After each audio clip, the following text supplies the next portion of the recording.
Mitä sanoit? Haluat? Mopoon. Joo, mopoon. Haluatko sä olla mökissä? Menepäs istuun tohon, niin tehdään mökki. Mennään tekee mökki tohon näin, katsopa. Tehtiinpäs mökki näin, kato. Täällä on pieni mökki. Markus on mökissä nyt. Tehdään pieni mökki näin, kato.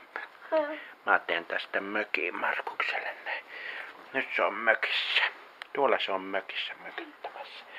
Mitä äiti tykkää nyt, kun tää pesukone sanoo hei sitten ja heitti veivin, niin kuin sanottu. No, onhan meillä ollut se jo kauan. Joo, meillä on ollut tää Kenny. Kenny, se on joku... 9 vuotta. Kenny, niin kuin sanottu, 4500 X.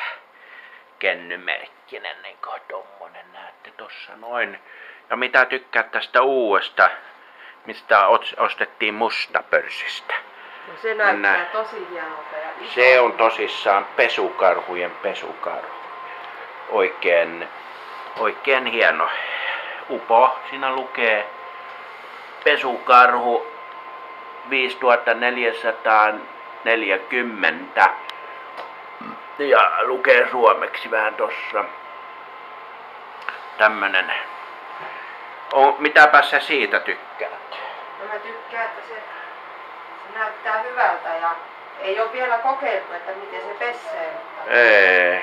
Varmaan pesee hyvin ja Joo. tulee tosi kuivaksi pyykit.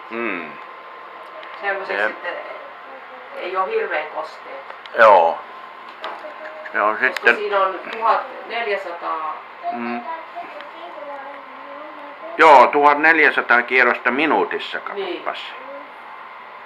Sepäs on jotakin. Siinä toisessa kennyssä oli paljon vähemmän. Siinä oli paljon vähemmän siinä kennyssä, 900 vaikka. Tai oliko siinä vähemmänkin, kun sitä vaan 800 jotakin semmoista siinä oli kuulemma. Joo. Ja permanentin sä oot saanut taas. Ei oo permanentti. Tai mikä se on, maalaus.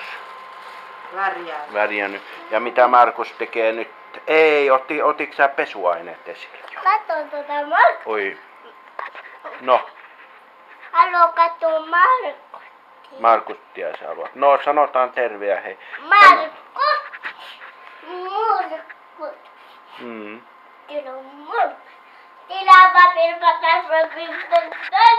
Joo. No, sitä Markus sanoo. Haluatko sä moottoripyörän, Markus? Halu. Sanopas, mä haluan moottoripyörän. Mä haluan. Joho. No,